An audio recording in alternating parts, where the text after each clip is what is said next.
bandeko bozolanda biso liboso ya l'écran na bino. Vraiment bino lisusu na émission na biso ya Allo Révélation. Et le monde ndeko na bino Jackie Marcel bomesa na Ernest Kolanda na télévision na biso ya Vengeance télévision. Vraiment si j'ai na biso ya lelo ezali 2021 auto ebindenya ya ko dérouler té. Vraiment yango to mona ki na biso moko to koka vraiment ko yanola to ko manyola yango té. To senga ki intervention ya bato na Nzambe basali na Nzambe. Tozali awa ngai nazali ngai moko te tozali elongo na mosali na Nzambe auto mesana nganya so ko benga no esika o ezali ya biso prophète ya 3e temps o ezali responsable de l'église Vengeance. Topesi yo mbote mingi. Bonjour Papa Charles. Bonjour. Papa Charles, tobingo lisusu awa liboso ya télévision na plateau na biso ya Allo Révélation. Papa Charles boni 2021. Merci beaucoup. Papa Charles abandake lokote soki apesi nanu mkolo merci te.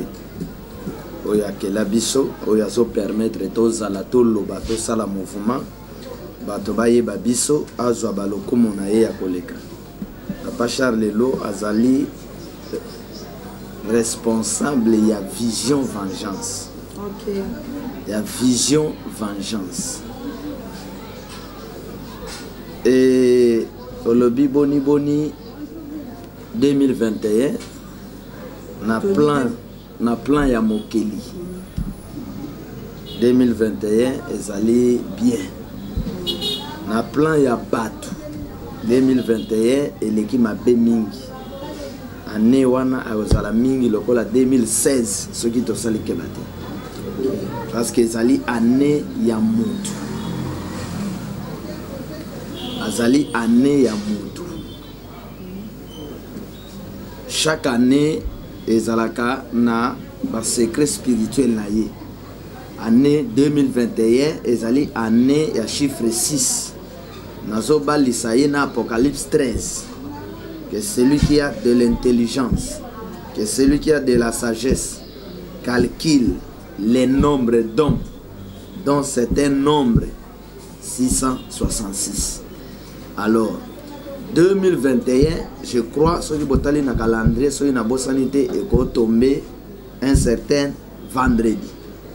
Ce qui a tombé vendredi est allé année à Moutou. Année à chiffre 6. Donc 2021 Moutou. Na mokili mobimba. Ako bimisa manzaka ya bomutu na ye motema mabe na ye. Oyo prophète Jérémie aloba le cœur de l'homme est tortué. Alobi maudit soit celui qui se confie à l'homme. Yango na vengeance na banda ki kote ya bana nzambe lelo. Bozala prudent na 2021. Prudent misonga na batamoki. Parce que Christ alobi ton ennemi c'est les gens de ta maison.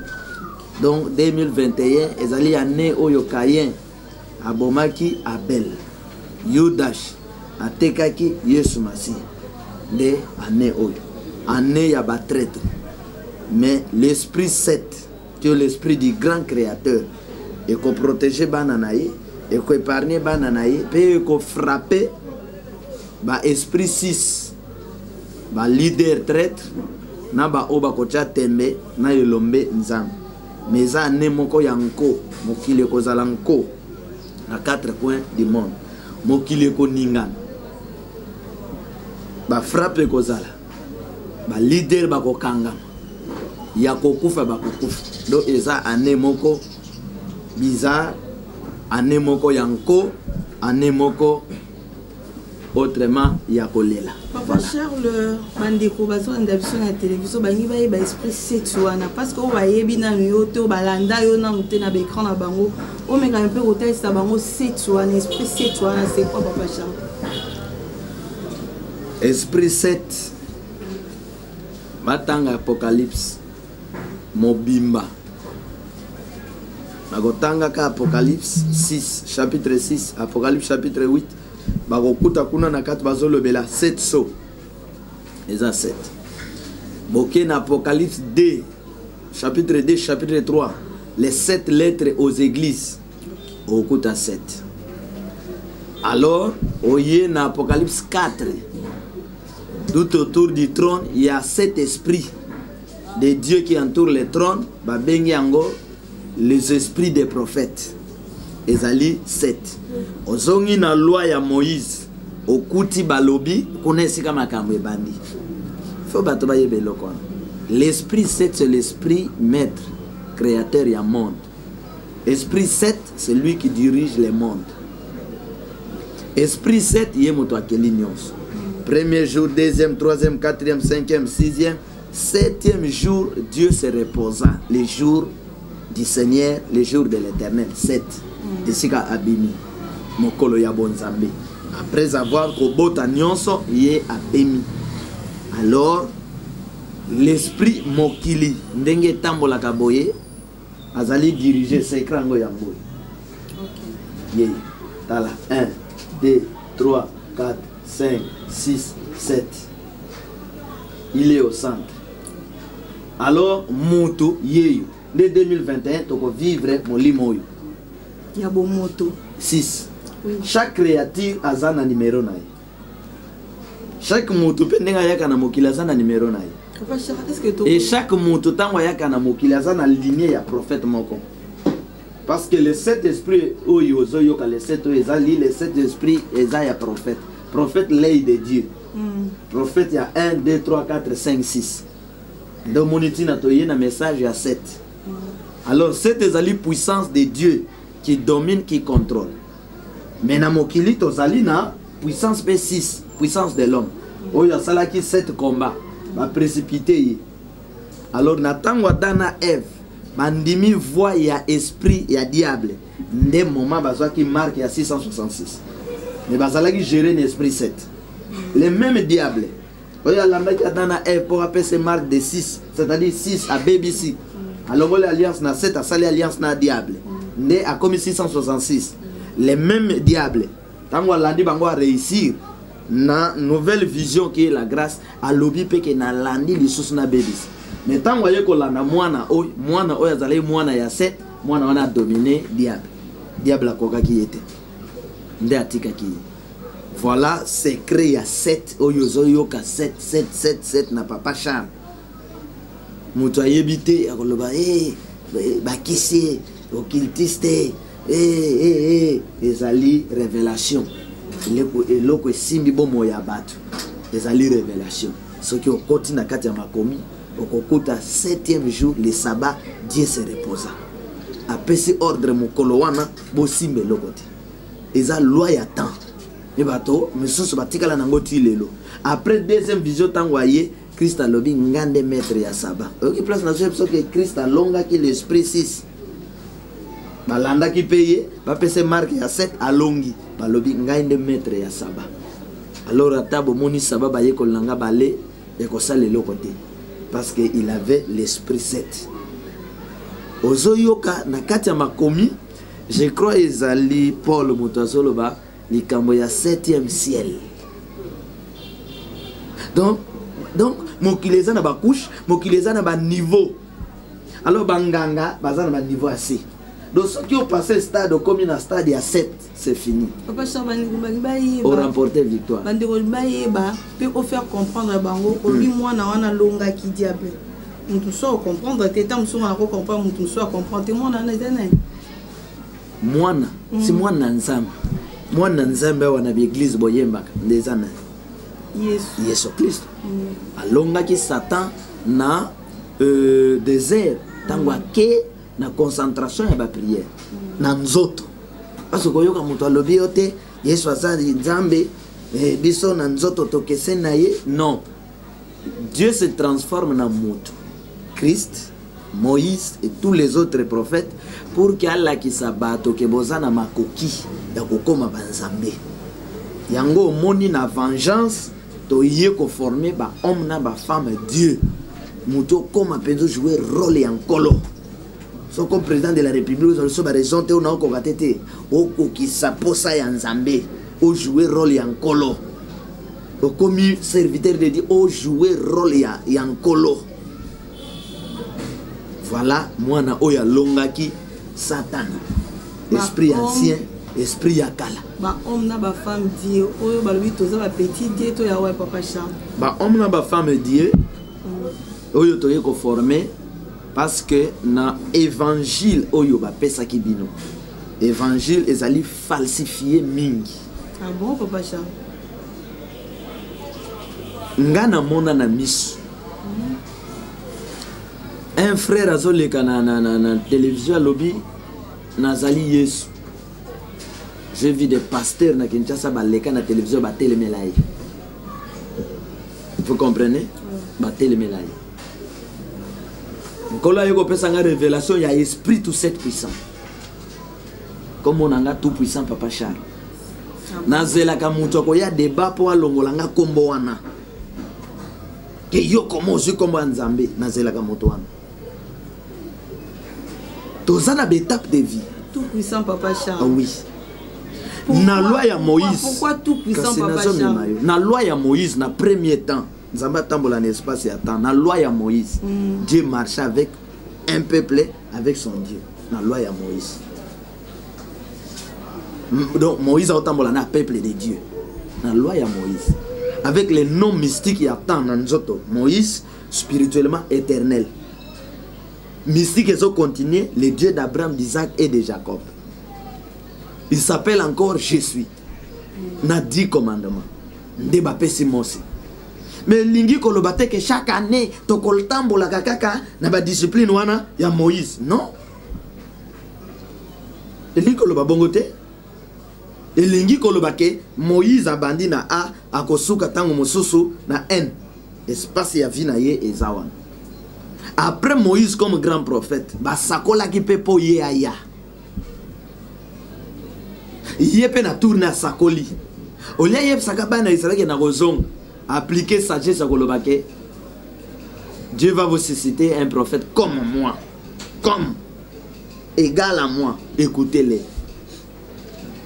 L'arrivée, il y a Christ. Quand Christ vient, vous dites Dieu ne change pas. Vengeance à lobby, ils ont la place, Dieu change. Ils ont la place, Dieu ne change pas. Tant que Christ a yé, comme Dieu ne change pas, révélation est à la gâté. Il faut attendre 10 commandements. Mais à présenter 2 commandements. Il faut attendre Dieu avec son peuple. Mais comme Dieu avec son père, avec son fils. Il faut attendre l'éternel, invoquer l'éternel, à invoquer père. Il y a changement, oui ou non? Et ça ajoute. Et ça va valeur ajoutée. Il ajoute. C'est ça le développement. Quoi ajouter les colos à l'ibanga oi. Koba qui sali kolo ya oi. Au lieu botika la kaka stane le kola liziba. Oezo chola te. Te bizoto za mayo yu chola. Nde ayena 2 commandements. Ayena père avec son fils. A présenté biso sur la terre. Na loi ya Moïse. Makila ya banyamande bando sopana. Christ, makila na ye sopana. Il y a un grand changement. Alors, vengeance dans l'oiseau pleuvoir. Le même esprit qu'on appelle éternel. Oh, il y a sali, to bengango na angle, il y a un insecte, métamorphose. Il y a papillon, chenille, na lik. Il y a soso, na lik. Transformation, wana. De l'eau, on a compliqué. Oh, oh, yo, mousseau, ça y est, la moni papillon. Asimi papillon. Oh, ninte papillon, te ni peka peka. Bien, on va. Qui peka peka, c'est qui peka peka. Papillon. Oh, il y a ça dans miso comme on a l'évité. Oh, papillon, te. Ils ont chenille. Bobandi débat. Chenille, wapi. Pour yo, ça dans miso moukousse aux hommes. Mais c'était. Oh, ils ont chenille. Moussou soyez, te, chenille, te. Oh, papillon. Moussou soyez, te, zaliki. Moussou soyez, te. Et banda qui boye. Abanda ki awa, ake awa, ake awa. C'est ça bon Nzambe. Donc ce qui mose, azala ki liki, Christ azali chenille, nga papillon. Alors chenille azana un rôle à jouer, liki na rôle à jouer, papillon pe na rôle na ya jouer. Nde mystique yango wana.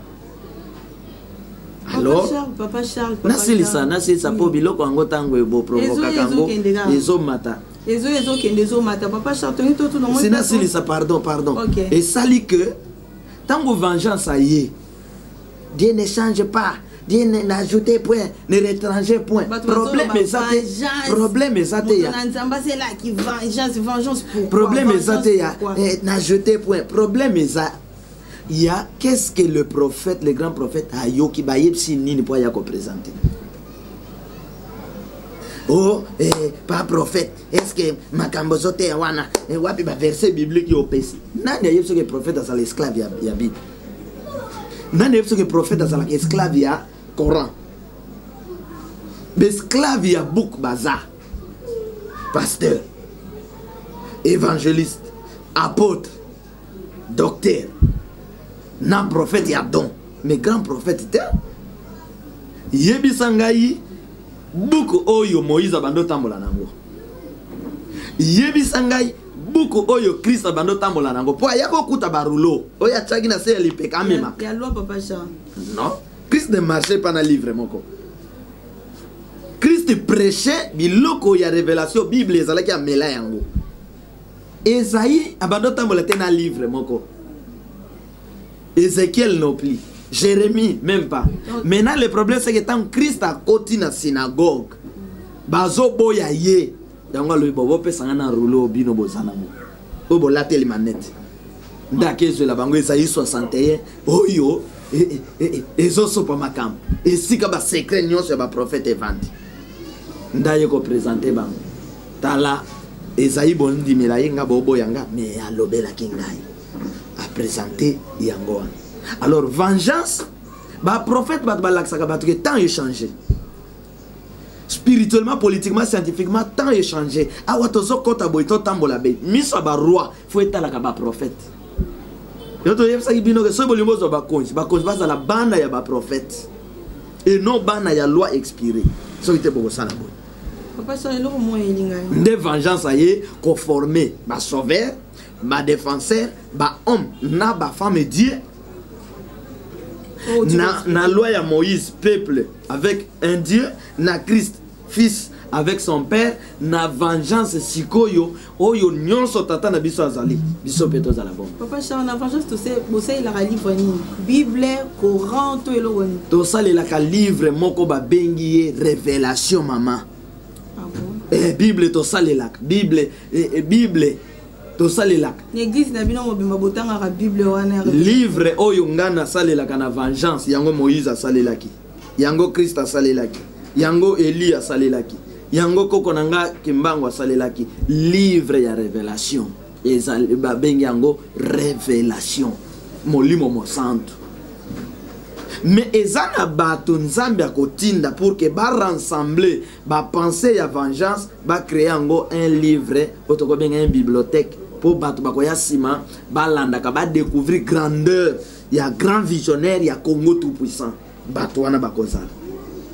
Aucun des grands prophètes a ça le livre. Christ a tiré le livre ni. Livre ni Christ a tiré la biso. Bon Christ oyo ya zwaki a commis a diki na tiré libino. Papa Charles poser na ba question. Verset nini na tuna bandeko. Chapitre nini Christ a tiré la bato. Oyo tozo tanga lele ko Ézéchiel autant verset tel chapitre des classement.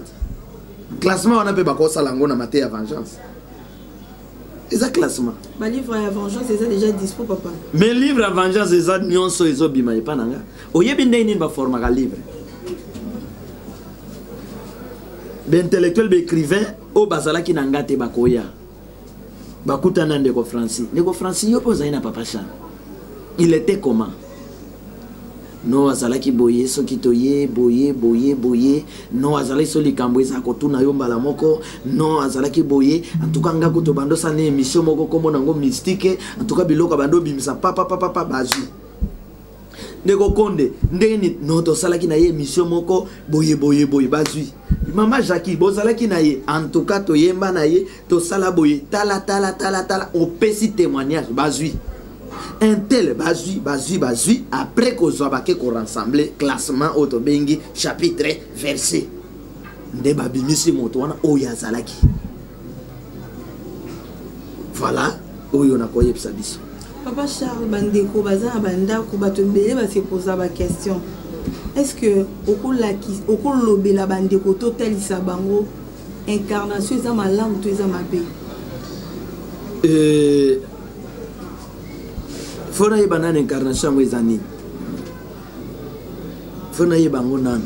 nayoka bato koloba incarnation incarnation mutu akufi papa Charles oka mutu wana akufaki bato mosusu balobaka koko na biso azongi aye kobima na libumu ya mwana moko boye abotami sika azaka lokola koko na biso asincarne oteki mbango azalaki incarnation elo esprit moko boye sikoyo olakisa biso talisa biso bato bandeko nyonso bana bandako bayeba incarnation mpona papa Charles eza malamu to eza mabe to elakisi nini.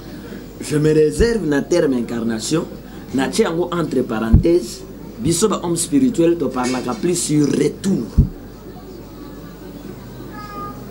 retour incarnation aza terme moko plus na nga na yebi utilisé na monde occultisme mais na biso na monde na biso ya molimo santo nous parlons plus du retour d'un esprit. Le retour d'un esprit ezali kitoko.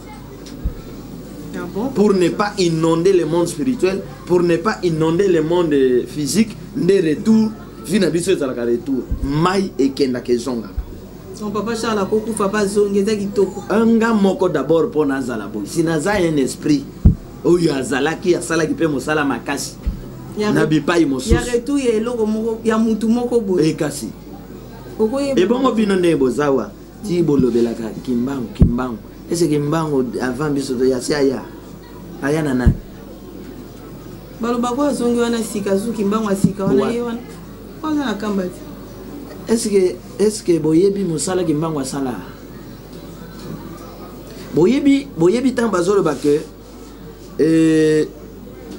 Jean-Baptiste azali Eli oye sengela ki aya Jean-Baptiste balobi avant Christ aya il faut d'abord Eli azong après balobi Eli yango eza Jean-Baptiste ce qui ozwi marche à Jean-Baptiste ba critère mosusu eza na Jean-Baptiste au comparé na Eli ebalani tant nazoloba ke Moïse c'est Christ autrement ce qui ozwi biloko Moïse asala Christ asala ebalani bon zwa makam kimbango asala luka ango bisiko zolika ko luka wana soki okomona ngo kimbango azalaki sango te po alobaka na kisango. Aucun des grands prophètes alobaka na voix douce to basse. Bomoni ndenge bozawa tata nzambe nkolo te papa Charles si vous esprit un prophète eza ya kanda to ya brutalité to ya bazalaka vrai direct clair ato che micro te voix na yezo komela yo na kimbanse lokola ba che micro na puissance ya ba prophète bazalaka na maguite po ba yaka kobikisa etuluku ya bato bazalaka pe na religion te ndenge bazawa na écuménisme pe bakotaka te bazakaka na révélation po baye kopasola nzela po bato bakota écuménisme eza mabe papa esalema mabe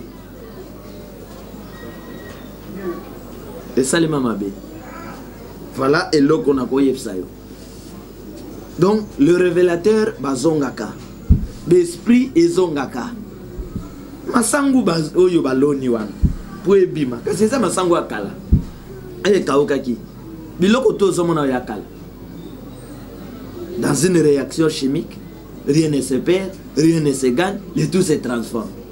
On invente plus la roue balobi yango na se na moi donc biloko nyonso oyo ozomona ya kala eza te. D'abord liwa ezalaka te yo ke mona molimo akufa ndenge nini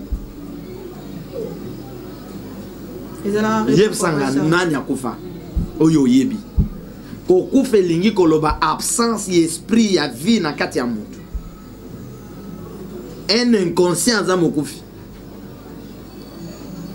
Un policier inconscient qui ne sait pas sécuriser sa population, ta population est mandou qui a ça mokufi. Un gouvernement incapable de trouver solution dans le problème yamboka na ye baza bakufi. Celui qui est vivant, c'est celui qui a l'esprit de Dieu, esprit à connaissance. Mukufi azate. Tout c'est plus sabino yango tolo ba mukufi azawa. Bazo epso que Christ e ba lobi akufi. Si mami kolomi sa ba ya kotala boyazate. Eli azomat. Nzoto ya Mose. Ba angelo ba yekozwa. Ba kenango. Siko nani akufa? Ba lobi mutu awuta ki na mabele, azongi na mabele. Bo akufa ki mukoloni. Yo si mutu azongi na mabele. Place awuta ki. Akufi wapi? Okendaki France. Après ozongi Congo. Pourquoi na ba mona yo lisusu ndo akufi? Dans son esprit vivant. Mais comment? L'esprit est nyoko ma. Ezwaka bitum na ndenge ba bebisaki na se na moyo. Mais kokufa o akufi rien balobi bakozala na lifelo moto ekotumbaka bango bakogangaka bazolela bazogrense mine mais baza na bomoy. Si ma komi lobi bon. Bo oya yelaki bino le solo ke moto akufaka nani? Papa Charles, retour à Besprit. Comment on est nani? Retour à Besprit à la politicien à biso makasi bakufa bazongeli biso te Papa Charles. Na lobi moto akufaka azati. Bandeko nyonso yo bino bolobi bakufa bazali. Bandeko Lumumba bazali. Eh. Ba mesusu pe ta moso basi babotama. Bazali. Ndenge to lekakawa to tuta na kanamba bato bolobi bakufa. On a bien besoin mon Papa. Mais le monde de Dieu est pékiso ka au monde. Ndena ndoto ko monde. Mutakufa wazate bandeko muloto wana bazali. Spirituellement. Bazonga ka nazo episode. Secret yango. Moi c'est obotate. Mobali pa obotate. OK? Bakei na mosali nzamba sali prier papa bazongi union. Moi c'est visé. Moi na wana uti na papa. Et pas nzamba. C'est-à-dire les anges. Ange ezali esprit sans corps. Mutu azali esprit avec corps. Alors to sala kanini.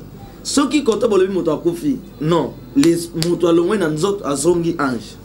Soki kuna besoin za koto balongoli aya kote na liboma mama. Bazui na papa na mama bakozwaka nzoto. Oyoka akoka na tata mwasi. Mais esprit ya ange mutu ayaka po et former âme wana pour mutu azala. Si mutu akufa te. Mutu akufa te. Nde sécurité ya ba vivant eza bateau bengi bakufi au baké na monde des anges. Faisons l'homme à notre image. Balobi il a soufflé l'esprit tango sali ekeko et à partir ya mabele azwaka esprit à d'un ange. Balobi faisons l'homme à notre image akokana na biso. Ange eza au monde ngozana ozali Jackie yo moto Jackie ange. Preuve na yango kende na acte 12. Tango bakangi Petelo. Tango bakangi Petelo. Moi j'allais ko libérer. Si le ange a libéré Petelo ba pasteur ba yebsa bino yete. Pour monde wana etali bangote. Ezalaki Jacques. Nous a libéré Petelo. Oyo pa boma Hérode n'épée ezalaki Jacques. Mais kuna pasteur akoma ndenge ni po yebso. Kuna commandé ni so comme kuna ko piquer Christ. Pour prophète il faut ba la. Oui, ça monde mosusu te ma sœur. C'est monde ba Jean, na ba Daniel. Souka kaka zoa eza na Bible te ya mais kokota kuna te oko piquer Christ. Merci beaucoup papa Charles. Non, nazoke ni merci ndenge ni. Kasi luki makamwa. Merci beaucoup prophète Charles. Bandeko bazolinga ba atteindre yo numéro na yo église pas ni mes amis. Vision et pas ni les alliés et puis bandeko balingi batendre comment va rejoindre. Tout ça dans 00243 89 83 77 536. Ce qui est bien na numéro je prie pour toi parce que 2021 ils a né moko ya kebakeba. Ils a année moko soit prudent na mutu nyos parce que frappe ko beteza la makasi. Mutema mabe ko za la makasi ko yina na ko boma mabale ko panza. Batu ba kufa. Po iza année ya mutu. Mutu ko laksa mutema mabe na yena 4 mois ya mort. Oya zana mato ya koyoka. Topesi bino merci mingi bandeko bolanda ki biso na alors révélation. On est aquí à bino mosali pasteur Charles Lou prophète ya 3e temps. alobi ezalaki eza année ya mutu 2021 bandeko balandi bolanda biso na bandako moto na moto amilengela bongola motema oyo bongola motema te luka nzambe na ndenga solo fongola motema na atelema azobeta porte ofongola akota yango wana ezalaki message ya prophète Charles. Vraiment tokosukisa bongo te na suka émission na biso tozozala na nsima ya technique totali tomoni ndeko na biso Francis Mandiangu topesi ye mbote mingi topesi Michel mbote topesi ndeko na biso lisusu Pasteur Josué Mwisha mbote mingi topesi évangéliste Odon Kabamba mbote topesi bandeko nyonso balandi biso na émission na biso ya Allo Révélation. Nzambe apambola bino bye.